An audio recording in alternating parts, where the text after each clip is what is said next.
मैं पंडित हेमंत मिश्रा और आप देखना शुरू कर चुके हैं ID न्यूज़ 24, हर समय सच के साथ। आज मैं आपको ऐसी खबर सुनाऊंगा और दिखाऊंगा कि आपका कलेजा हिल जाएगा और एक दहशत की अनुभूति होगी। जैसा कि अभी मैं पहुंच चुका हूं कुशीनगर डिस्ट्रिक्ट के पटेरवा थाना अंतर्गत काजीपुर गांव में।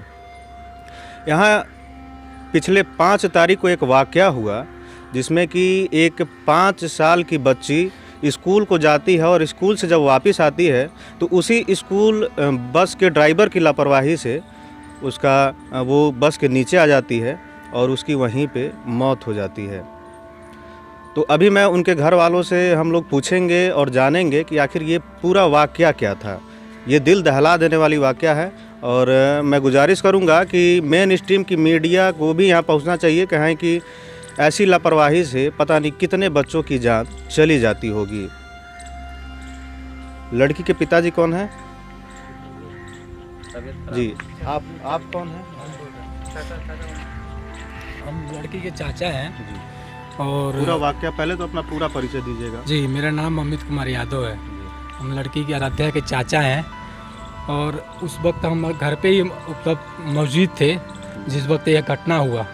और उस ड्राइवर को और उस प्रबंधक को हम पहले भी कई बार उसको सूचना दे चुके हैं कि आपका ड्राइवर लापरवाह है और उस बस में कोई कंडक्टर भी नहीं है। उसको इसका भी सूचना है कि बस में कंडक्टर नहीं है, आपका जो है लापरवाह है आपका ड्राइवर, पर फिर भी प्रबंधक के खिलाफ अभी भी कोई कार्रवाई नहीं हो रही है। देखिए, मैं ये कहना चाहता हूँ कि सवाल यहाँ उठता है कि लापरवाही का 5 दिन होने के बाद भी अभी थाना पुलिस वाले कोई भी इंक्वायरी कराने नहीं आए थे यहाँ पे। जब लाश लेके गए, पोस्टमार्टम करवा दिए, अपना काम करवा लिए। आप लोगों ने कितनी बार कंप्लेन किया था वहाँ पे? हम 2-3 बार जा चुके हैं। वहाँ पे जो एसओ हैं, क्या नाम है एसओ का? अखिलेश सिंह, वो बात ही करने को तैयार नहीं है। कह रहे हैं कि अगर प्रबंधक की गलती ही नहीं है, वो सुनने को तैयार नहीं है प्रबंधक की गलती, जबकि प्रबंधक की साफ गलती है। उनको 10-12 बार रिपोर्ट जा चुका है कि आपका ड्राइवर जो है लापरवाह है और वहाँ उसमें कम से कम एक खलासी रहना चाहिए, कंडक्टर रहना चाहिए ताकि बच्चों को उतार सके। 4-4 साल के बच्चे, 3-3 साल के बच्चे उसमें पढ़ने जाते हैं और ड्राइवर बस में ही बैठा रहता है। ड्राइवर बस में बैठा रहता है और बच्चे हेडफोन लगा के बैठा रहता है। बच्चे जैसे ही चढ़े या उतरे वो गाड़ी चला दिया। सवाल यहाँ उठता है कि गार्जियनों का, ग्रामीणों का बार बार शिकायत करने के बावजूद भी स्कूल प्रशासन जो है वो इसको इग्नोर किया और आज एक बेबस बच्ची का, जिसका कि अभी उम्र 5 साल के करीब था, उसकी मृत्यु हो जाती है उसी बस से, जिस बस से वो स्कूल को जाती है। उसी बस से जब वो आती है तो उसी से कुचल के उसकी मृत्यु हो जाती है। और प्रशासन कुछ नहीं है। एसओ साहब कह रहे हैं कि प्रबंधक की गलती नहीं है, जबकि ड्राइवर की गलती इतनी है। ड्राइवर की गलती कम है पर जो प्रबंधक है उनकी गलती ज़्यादा है क्योंकि उन्होंने कंडक्टर नहीं रखा है। आप लोगों ने उनसे शिकायत किया था कि ये ड्राइवर की लापरवाही है? जो बैठे हैं इन्होंने सबने किया था कंप्लेन। पहले सबके बच्चे पढ़ते हैं, ऐसा कोई घर नहीं जिसमें बच्चे नहीं पढ़ते। सबने कंप्लेन किया था प्रबंधक को, लेकिन प्रबंधक का कोई सुनवाई नहीं है। उसके बावजूद भी ये कृत्य हो गया। इतने दिन हो गए घटना के बाद भी जो प्रबंधक है हमसे कोई कांटेक्ट नहीं है उनका। वो बाहुबली टाइप का है। जो बदमाश लोग हैं उनके तरह, उनको द्वारा हमको धमकाया जा रहा है, उनको दबाया जा रहा है, हमारी बात को सुना नहीं जा रहा है हमारी बात। योगी जी के शासन में भी अगर ऐसे कृत्य हो रहे हैं तो ये सबसे शर्मसार करने वाली बात है, क्योंकि योगी जी को कहीं ना कहीं बहुत स्ट्रिक्ट नेता की तरह माना जाता है और उनके प्रदेश में अगर ऐसा कृत्य हो रहा है तो ये बहुत ही शर्मसार करने वाली बात है। ये उस आराध्या जो कि बच्ची है उसका नाम है, ये उनके घर वाले हैं और ये उनके बगल वाले आस पास पड़ोस के लोग हैं। हम थोड़ा सा इनसे भी बात करेंगे और इनसे भी पूछेंगे कि आखिर पूरा मामला क्या था। जी सर, बताएं। सर, इसमें मामला ये है कि जो भी विद्यालय प्रबंधक है वो सरासर गैर जिम्मेदार हैं। क्योंकि इसमें मान लीजिए एक 5 साल 7 साल बच्चे को ट्रैफिक नियम क्या पता है? जी। उसको क्या पता है कि हमको किधर से जाना है, किधर से नहीं जाना है। और मैं बता देना चाहता हूं कि अगर स्कूल बस है, अगर किसी स्कूल का अगर बस है, अगर बच्चों को लाता है और ले जाता है तो उसमें एक कंडक्टर होना बहुत ज़रूरी है, अन्यथा वो स्कूल प्रशासन की गलती है। ये एक तरह से कहा जाए तो ये हत्या ही है, क्योंकि ये पूर्ण रूप से स्कूल प्रशासन की नैतिक जिम्मेदारी है कि वो बच्चों को जो है सही सलामत उनके घर पहुंचाए। इसके बावजूद उनका दायित्व ये था कि कम से कम 2 लोगों को बस में वो रखना चाहिए था उनको, क्योंकि बच्चों को सही सलामत उनके घर तक पहुंचाया जा सके। इस वजह से ये चीज़ ना करने की वजह से ये घटना हुई है। और ये पूर्ण रूप से मैं तो ड्राइवर को नहीं कहूँगा, मैं सीधे कहूँगा कि स्कूल प्रशासन के जो भी प्रबंधक हैं उनकी पूरी जिम्मेदारी है, पूर्ण रूप से वही दोषी हैं। जी, ये तो बात एकदम सही है कि पूर्ण रूप से उनकी जिम्मेदारी है, और ये जो कृत्य हुआ है इसका पूरा जिम्मेदारी उस प्रबंधक के ऊपर आता है जो कि स्कूल की देख रेख करता है। और आप लोगों के घर के भी बच्चे पढ़ते हैं? जी, आपके यहाँ के बच्चे पढ़ते हैं वहाँ पे? जी, हमारे यहाँ के भी बच्चे पढ़ते हैं। पहले तो अपना पूरा परिचय दे जी, मेरा नाम संतोष यादव है जी। और मैं इसी ग्राम सभा का निवासी हूँ। उस वक्त घटना स्थल पे भी मतलब मैं था, घटना घटने के तुरंत ही 2 मिनट बाद ही आया था, क्योंकि हमारी बच्ची दौड़ते हुए गई तो बताई कि अंकल ने कुचल दिया आराध्या को। आराध्या तुरंत ऑन द स्पॉट खत्म हो गई। तो काफ़ी शौक में हम लोग थे।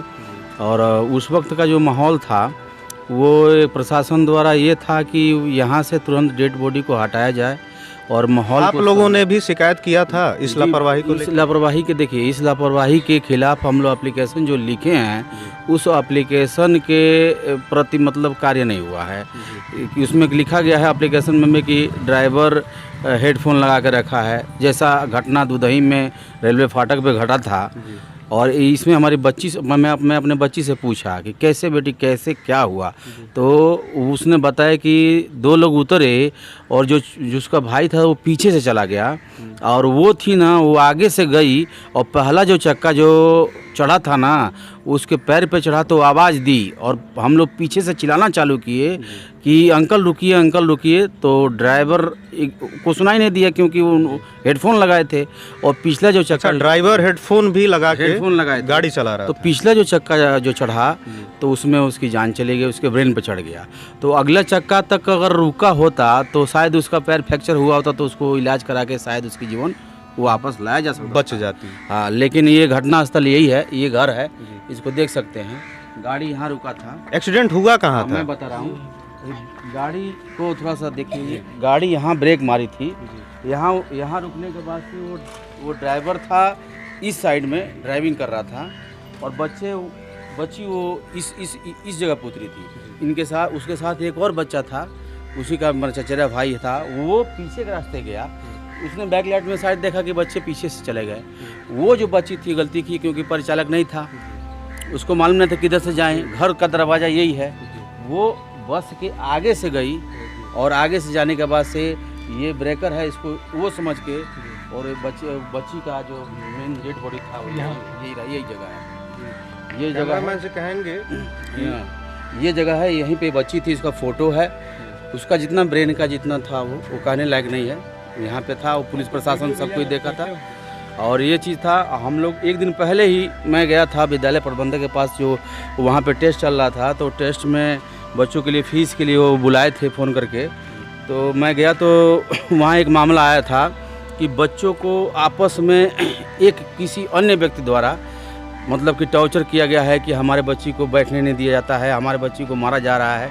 तो वो ड्राइवर के प्रति वो मतलब कि ना हो करके वो जो गार्जियन हैं उनके लिए क्यों दूसरे बच्चों को डांट रहे हैं, हमारे पास आके शिकायत करें। तो मैं बोला कि मैं वहाँ पे उनको ये कहा था कि आपके बस में कुछ ना कुछ सिस्टम कुछ गड़बड़ है, इस चीज़ को आप सुधार करा दीजिए। वो अकेले हैं, ड्राइवर अकेला है, उसके बाद भी इग्नोर किया गया। हाँ, इस ड्राइवर अकेले हैं, इसके लिए कोई एक बैठाने वाला बच्चों को होता तो मतलब कि ऐसा मतलब कि नहीं होता, आपके पास शिकायत नहीं आता। इस चीज़ को अब मैं आगाह कराया था। इसके बाद भी घर वहाँ पड़ता है, यहाँ से 10 कदम घर आगे पड़ता है। यहाँ से काफ़ी 10 बच्चे आगे बैठते हैं, मेरे घर से 10 बच्चे लगभग बैठते हैं। तो एक चीज़ उसमें गलती क्या होती थी, मैं ड्राइवर को भी समझाया था कि जब वो अकेला था, बच्ची या सब जितने बच्चे जब चढ़ते थे तो वो तुरंत फाटक बंद करने के बाद से वो आगे ले जाकर जगह पड़ता है घुमाने के लिए, वहाँ से घुमा कर लेकर आता था। तो जब तक वो घुमा कर लेकर आता था तब तक वो बच्चे सब बैग लेके ऐसे हिलते रहते थे कि अपना सीट लेने के लिए। तो मैं इस चीज़ को रोक के कहा था कि प्लीज़ तुम यहाँ बच्चों लोग को रोक के सबको सीट दिला दो, बैठा दो, उसके बाद ही आगे बढ़ाया करो। तो उसके बावजूद भी उसका यही सब रवैया था। तो ये चीज़ विद्यालय परिसर में ये चीज़ बताया जा चुका है मौखिक रूप से, ये आपकी कई बार बताया जा चुका है। कम से कम उसका स्पीड लिमिट जो भी था ना, वो बस चलाता भी था तो उसका स्पीड लिमिट भी कम से कम 20 क्या उसका 40 के ऊपर रहता था। मैं बताया था कम से कम इस गांव में उसका स्पीड लिमिट 40 के ऊपर रहता था। 40 तक चला जाता था। मैं बताता था कि कहीं खाली रास्ता देखते हो आप तुरंत लेके भागते हो आपको, और ये गलत है। कम से कम कोई बच्चा, दूसरा बच्चा इस विद्यालय में ना पढ़ने वाला दूसरा बूढ़ा व्यक्ति हो, आपके सामने आ जाए तो नहीं आप संभाल पाएंगे गाड़ी को। तो ये चीज़ वो इग्नोर किए लोग जी। ये चीज़ और जो लिखा गया है एप्लीकेशन में कि इस तरह की घटना, इस तरह की मतलब कि जो घटना घटा है वो एक तत्कालीन जैसे मतलब कि ड्राइवर द्वारा ऐसा नहीं है कि घट गया है, ये एक हत्या के टाइप में हमेशा की लापरवाही, हमेशा की लापरवाही है। और आए दिन अभी देखिए आरटीओ ऑफिस द्वारा आरटीओ ये संबंध तो पेपर में निकला है, मेन पेज पर निकला है कि विद्यालय का जो ड्राइवर है उसकी गलती की वजह से बच्ची की जान गई है। तो जब गलती की वजह से जान गई है तो थाना द्वारा उसको 151 में चालान करके उसको उसका जमानत करा दिया गया है। ये तो कहीं ना कहीं गलत है कि इतना बड़ा मामला होने के बाद उसका 151 यानी कि शांति भंग के धारे में अगर उसको जमानत दे दी गई तो ये कहीं ना कहीं गलत है। और इस पे पुलिस प्रशासन के ऊपर भी सवाल खड़े होंगे। और मैं ये भी बता देना चाहता हूँ कि स्कूल प्रशासन के कुछ रूल रेगुलेशन होते हैं, जैसे कि अगर स्कूल प्रशासन अपने बस को बच्चों को लेने के लिए भेजता है तो उसके साथ एक कंडक्टर होना चाहिए जी।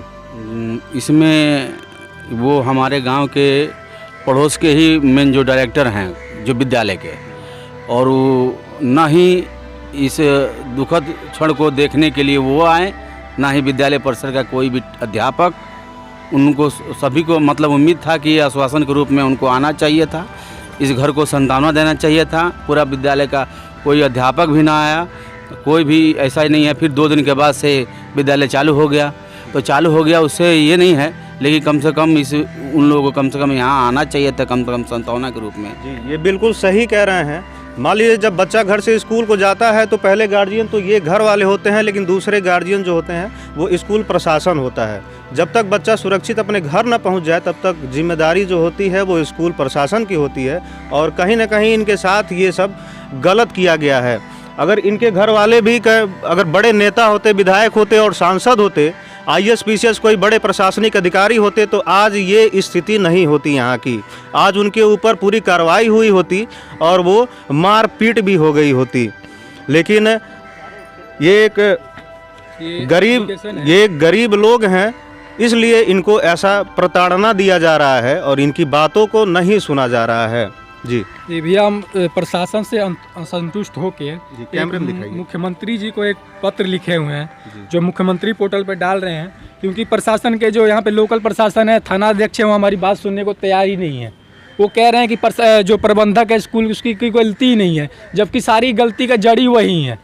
उनको कितनी बार कहा गया कंडक्टर रखो, और हर एक बस में कंडक्टर होना चाहिए। जिस ड्राइवर को वो रखे हैं बस चलाने के लिए वो मात्र 20 से 21 साल का बच्चा है। वो क्या समझेगा? कम से कम 50 बच्चे उसमें जा रहे हैं, पढ़ रहे हैं, तो 50 बच्चों का भार उठाने लायक है वो बच्चा? जो ड्राइवर रखे हैं 11 से 21 साल का बच्चा, वो खुद ही बच्चा है, वो क्या बच्चों का भार उठाएगा? वो क्या जानेगा बच्चे क्या होते हैं और किस प्रकार उनको लेके जाना है और किस प्रकार उनको स्कूल पहुंचाना है, किस प्रकार उनके घर पे छोड़ना है और उनको घर तक सुरक्षित पहुंचाना है। ये प्रशासन जो उनके प्रबंधक है उन्हीं की गलती है ना जी। एक ऐसे खिलाड़ी जो जूनियर आदमी को रख रहे हैं जिनको पता ही नहीं है बच्चों को कैसे सुरक्षा रखना है उनका। वैसे जूनियर आदमी को जाए, उसके पास लाइसेंस भी नहीं है वो गाड़ी चलाने का, उसके पास वो लाइसेंस भी नहीं है। गाड़ी है भी गाड़ी है वो बस है, उसके लिए ट्रांसपोर्ट जो बसें ट्रक के चलाने वाले जो लाइसेंस होता है वो लगता है, और उस 21 साल के बच्चे को वो मिल ही नहीं सकता, तो वो लाइसेंस नहीं बनता उसका। 21 साल के बच्चा 21 साल का और ये सब जानने के बाद भी प्रशासन कह रही है कि प्रबंधक की क्या गलती है। एसओ साहब कह रहे हैं प्रबंधक की क्या गलती? जाओ RTO दफ्तर में जाओ, शिक्षा विभाग में जाओ। जब बच्ची की मौत हो गई है तो पहले तो बनता है कि आप FIR लिखे ना, तब हम कहीं अपना प्रार्थना लेके जाए।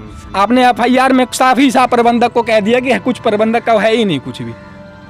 कोई गलती आप लोग नहीं कैसे कह प्रबंधक की। सकते हैं कि इसमें प्रबंधक की गलती नहीं है, जो कि इनके द्वारा जो गार्जियन हैं उनके द्वारा कई बार शिकायत करने के बावजूद भी अगर वो उन चीज़ों को इग्नोर कर देते हैं, कंडक्टर नहीं होता है बस में, और अगर लड़की के ऊपर वो 3-3 बस साल के चढ़ बच्चे गई। होते हैं, 3-3 जी, साल के बच्चों को पता होगा कि कैसे वो बस से उतरे, कैसे घर में जाएं। बिल्कुल सही बात कर रहे हैं, देखिए नहीं भैया, पता उस होगा दिन क्या उनको। हुआ, अगर डेली 1:30 बजे वो आता है बस छोड़ने, हमें अगर प्रबंधक सही रहता तो 12 बजे जब बच्चे को स्कूल से छुट्टी हो गई तो हमें फ़ोन करके इन्फॉर्म करता है कि 12 बजे छुट्टी होगी, अपने बच्चे को जो जिस स्थान पे बच्चे बस उससे उतरते हैं यहाँ पे वहाँ पे खड़े रहो। हम 1:30 बजे रोज यहाँ पे बैठे रहते हैं कि हम जब तक हमारे बच्चे नहीं आ जाते घर में तब तक हम नहीं हिलते हैं। उस दिन 12:30 बजे लेके आया वो, टाइम भी चेंज था। टाइम भी चेंज था उस दिन। और उस दिन उसमें प्रबंधक की गलती नहीं है कि आप गार्जियन को फ़ोन करें, छोटे छोटे बच्चे कहीं भी छोड़ के तुम चले जाओ, उसको प्रबंधक की गलती है बिल्कुल। बिल्कुल इसमें